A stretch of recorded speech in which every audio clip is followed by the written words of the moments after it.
Hai guys, kembali lagi bersama channel Persona. Semoga kita semua sehat selalu. Kali ini kita akan membahas salah satu ilmuwan muslim abad pertengahan yang sangat terkenal. Saat Eropa sedang mengalami zaman kegelapan, di kawasan Timur Tengah, di bawah kekuasaan monarki muslim, ilmu pengetahuan berkembang pesat. Tokoh yang akan kita bahas kali ini adalah Ibnu Sina. Ibnu Sina atau orang barat menyebutnya Avicenna, merupakan seorang polimat, dokter dan filsuf muslim abad ke-11. Pada umur 10 tahun, Ibnu Sina sudah hafal Quran, dan pada umur 16 tahun mempelajari ilmu kedokteran. Dia menjadi dokter dan filsuf terkemuka di dunia Islam pada zamannya. 450 buku telah ditulisnya, dan yang paling terkenal adalah Kanun fi al-Tibb atau Kanun Kedokteran, ensiklopedia yang memuat seluruh pengetahuan kedokteran pada zamannya dan terus dijadikan buku rujukan dokter seluruh dunia selama beberapa abad. Karyanya yang lain yaitu Kitab Al-Shifa atau Kitab Penyembuhan, sebuah kitab yang berisi logika, ilmu alam, matematika, aritmetika, geometri, astronomi, musik, dan metafisika. Karena kontribusinya di bidang medis, dia dijuluki Bapak Kedokteran Modern. Ibnu Sina lahir pada 980 Masehi di Afsana, dekat Bukhara, yang sekarang dikenal dengan Uzbekistan. Bukhara merupakan ibu kota dinasti Samaniyah, sebuah dinasti Islam di Asia Tengah dan Khorasan Raya.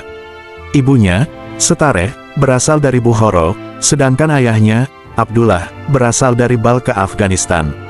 Saat remaja, dia tertarik mempelajari metafisika karya Aristoteles, yang dipadukan dengan karya Al-Farabi, cendekiawan Islam terkenal lainnya.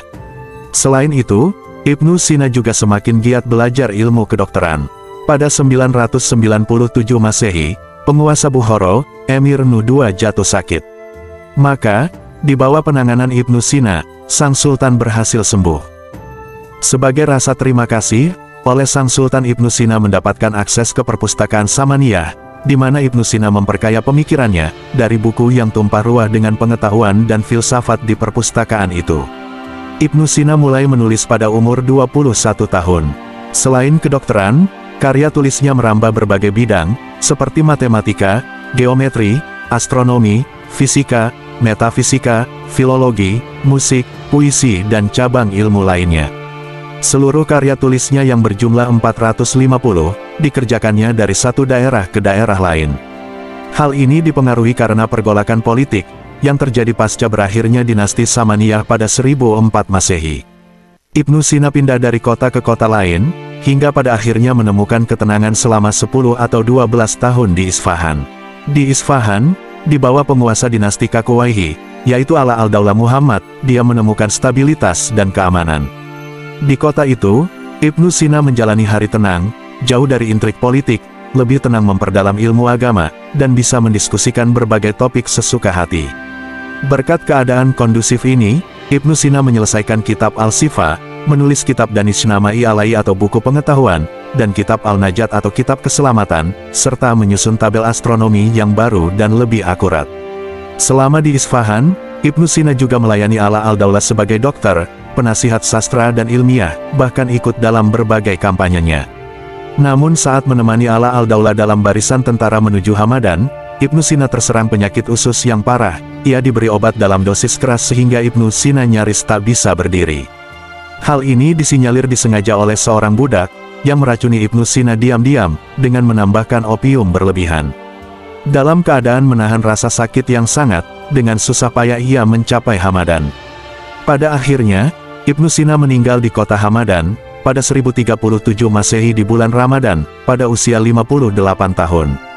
Salah satu kata-katanya yang terkenal sebelum kematiannya adalah, "Saya memilih umur pendek tapi penuh makna dan karya, daripada umur panjang yang hampa." Sampai akhir hayatnya, Ibnu Sina tidak pernah menikah, tapi mendahulukan ilmu di atas segalanya. Ibnu Sina meninggalkan warisan keilmuan, yang terus dipelajari dan menjadi rujukan untuk perkembangan ilmu pengetahuan berikutnya. Dia merupakan polimat atau orang yang menguasai banyak cabang ilmu pengetahuan. Selama hidupnya, Ibnu Sina menekuni kedokteran, filsafat, logika, ilmu alam, matematika, aritmetika, geometri, astronomi, musik, metafisika dan cabang ilmu lainnya. Kitab Al-Kanun fi al-Tibb atau Kanon Kedokteran, menjadi sumber utama ilmu kedokteran Eropa saat memasuki era Renaissance.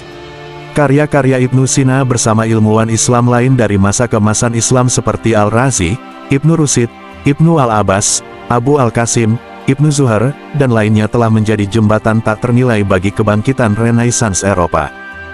Pencerahan keilmuan yang kaya dari dunia Islam ini, telah membangunkan Eropa dari tidur intelektualnya. Kita dapat mengatakan, bahwa Ibnu Sina adalah duta kebangkitan tersebut.